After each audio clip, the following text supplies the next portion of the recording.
आजकल जो हमको सबसे अधिक क्वेरीज हमारे YouTube चैनल पे आती हैं कि सर क्या आयुष्मान भारत कार्ड से एसीएल रिकंस्ट्रक्शन हो सकता है और क्या ये अच्छा और सफल एसीएल रिकंस्ट्रक्शन होगा। तो इसका जवाब हाँ है। आयुष्मान कार्ड से भी एसीएल रिकंस्ट्रक्शन होता है हमारे यहाँ और बहुत ही अच्छी क्वालिटी का और बहुत ही सफल एसीएल रिकंस्ट्रक्शन होता है। ये क्या होता है, कैसे होता है, इसके बारे में डिटेल आज हम इस वीडियो में आपको बताएंगे।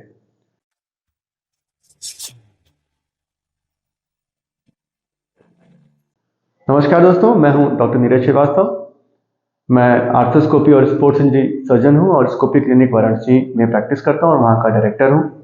जैसा कि आप सब जानते हैं कि हमारा ये चैनल एक स्पोर्ट्स इंजरी अवेयरनेस के लिए बनाया गया है। स्पेशली जो लिगामेंट की इंजरीज होती हैं खेलकूद में और लो वेलोसिटी एक्सीडेंट जो होते हैं या फिर कभी छोटे मोटे चोट लगने से जो लिगामेंट की चोटें हो जाती हैं, उसको कैसे लक्षण होते हैं, कैसे ठीक करना है, क्या उसका सर्जिकल प्रोसीजर है, क्या उसका बिना ऑपरेशन के प्रोसीजर है, इन सब चीज़ों के बारे में ही हमारा ये चैनल है।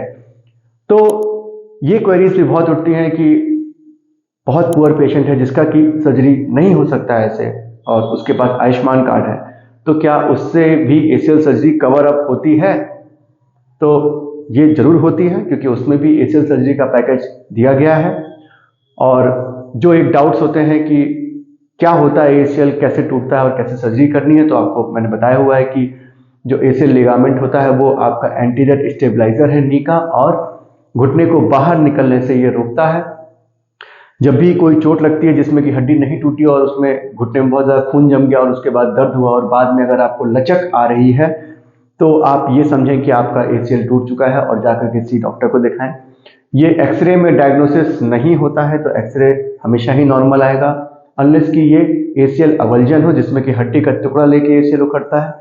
बट नॉर्मली एसीएल अवल्जन बहुत कॉमन नहीं है एडल्ट पॉपुलेशन में, तो उनमें जब एसीएल लिगामेंट टूटता है तो ये एक्सरे में नहीं दिखता, इसलिए एक एमआरआई करके ही इसको देखा जा सकता है।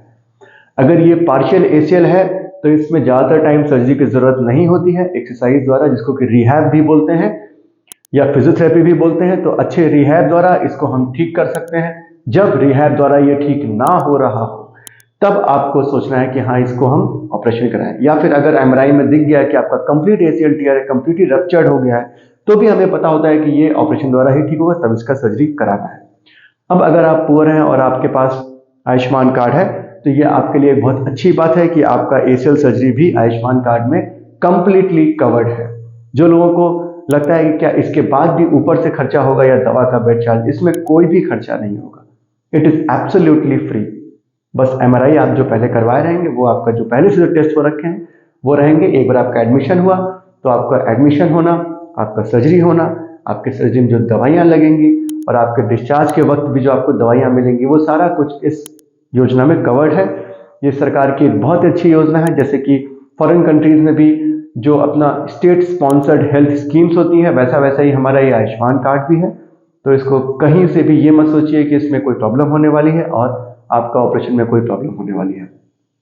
इंपॉर्टेंट ये है कि आपका आयुष्मान कार्ड बिल्कुल सही हो, जो आपका नाम है आधार कार्ड में वही आपके आयुष्मान कार्ड में भी हो, क्योंकि कई बार ये आपको कोई बेवकूफ़ बनाकर जाली आयुष्मान कार्ड भी बना दे रहे हैं आजकल। क्योंकि अगर बहुत से पेशेंट आते हैं जिनका आयुष्मान कार्ड सही ही नहीं है, उसमें कुछ प्रॉब्लम्स हैं, तो ऐसा नहीं होना चाहिए। सही आयुष्मान कार्ड होना चाहिए।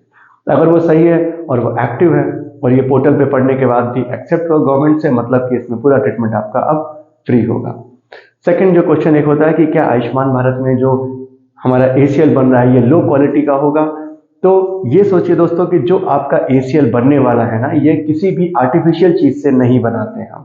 हम अपने क्लिनिक में जो भी पेशेंट की सर्जरी करते हैं उसमें जो एसीएल बनता है वो आपके ही पैर से जो आपके टेंडन्स निकालते हैं, सबसे कॉमनली हैमस्ट्रिंग टेंडन, कभी कभी पेरोनियस या क्वाड्रिसेप्स टेंडन जो निकालते हैं वो आपके ही पैर से निकला हुआ टेंडन है। तो जितना अच्छा आपका मसल है, जितना अच्छा आपने पहले एक्सरसाइज करा है, उतना ही अच्छा टेंडन निकलेगा और उससे उतना ही अच्छा आपका नया एसीएल बनेगा, चाहे वो आयुष्मान भारत से बने चाहे वो कैश से बने। एसीएल तो आपका अपना ही पैर से निकला हुआ टेंडन बनाएगा। तो ये जो सवाल होता है कि आयुष्मान भारत द्वारा बना हुआ एसीएल उतना मजबूत नहीं हुआ, ये ढीला, ये टूट जाएगा, ये बिल्कुल ही गलत है। जो इम्प्लांट्स की कुछ भ्रांतियां होती हैं, डेफिनेटली देखिए इम्प्लांट जो होते हैं ना वो बहुत सस्ते से लेके बहुत महंगे तक भी आते हैं। बट इंपॉर्टेंट ये है कि जो आपका इम्प्लांट है वो आपके लिए कितना यूजफुल है। बहुत महंगा इम्प्लांट बहुत अच्छा हो उसकी ज़रूरत नहीं है। देखिए बहुत से फैंसी इम्प्लांट्स आ गए हैं, तरह तरह की चीज़ें आ गई हैं कि ऐसा कर देंगे वैसा कर देंगे, इससे बहुत अच्छा हो जाएगा। हम आपको अपने पुराने वीडियोस में भी ये बता चुके हैं कि implant is not at all important. अगर एक स्टैंडर्ड इम्प्लांट है जो कि गवर्नमेंट द्वारा अप्रूव्ड है, अच्छी कंपनी में बना हुआ, वो नहीं खराब होने वाला। तो जो भी आयुष्मान भारत में इम्प्लांट्स लगते हैं वो गवर्नमेंट द्वारा अप्रूव्ड इम्प्लांट्स ही हैं, वो खराब क्वालिटी के नहीं हैं, वो कभी भी आपका एसीएल कमजोर नहीं होने देंगे। क्योंकि आपको पहले भी बताया मैंने कि जो आपका एसीएल लिगामेंट है ये 3 महीने से 4 महीने तक ही आपको इम्प्लांट्स की जरूरत है। उसके बाद अगर एक बार आपका एसीएल आपके शरीर में जुड़ गया, उसके बाद इम्प्लांट्स की कोई भी जरूरत नहीं है। तो जो इम्प्लांट्स है उससे कोई बहुत ज्यादा फर्क नहीं पड़ता, हम पुराने वीडियोज में भी बता चुके हैं। तो एक्स्ट्रा कॉस्ट लगा के कुछ बहुत फैंसी इम्प्लांट लगाने जैसी कोई चीज मुझे समझ में नहीं आती है।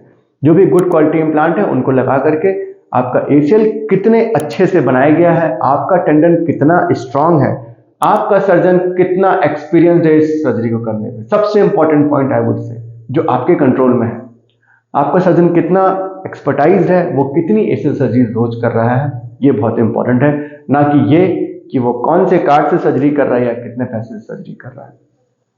तो अगर आपने अच्छे से रिहैब किया और आपका अच्छे से ऑपरेशन हुआ तो वो 100% सक्सेसफुल होगा। स्कोपी क्लिनिक में हमारे यहाँ किसी भी कार्ड द्वारा ऑपरेशन हो, चाहे वो किसी महंगे इंश्योरेंस से हो, चाहे वो आयुष्मान भारत से हो, चाहे वो एक कैश पेशेंट हो, जो पोस्ट ऑप प्रोटोकॉल होता है वो सेम होता है। हम ब्रेस आयुष्मान के पेशेंट को भी नहीं देते। यही दर्शाता है कि जो स्ट्रेंथ है एसीएल रिकंस्ट्रक्शन की वो अच्छी ही है और उतनी ही अच्छी है। तो बिल्कुल भी डरने की जरूरत नहीं है।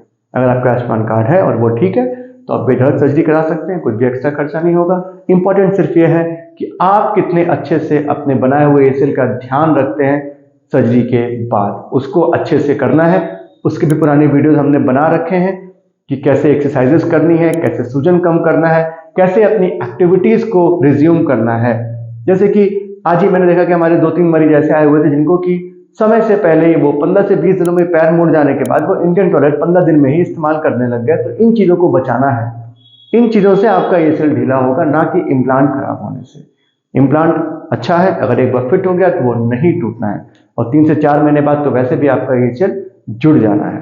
तो ध्यान ये रखिए कि आप सर्जरी कहाँ करा रहे हैं, कितना एक्सपर्टाइज सर्जन है, आप कितने अच्छे से अपना प्री हैप करके आए हैं, आपका घुटना कितना अच्छा तैयार है आपकी सर्जरी के लिए, आपके पहले से मसल्स बहुत ढीली तो नहीं है, आपका मसल्स बहुत पतला तो नहीं हो गया आपका जंघा ऑपरेशन से पहले ही। इन चीजों का ख्याल ज्यादा रखना है। इसलिए प्री हैप करके आइए, अच्छे से रिसर्च करके आइए कि ऑपरेशन कहाँ करवाना है और उसके बाद जो आपको बताया जाए उन चीजों को फॉलो करिए।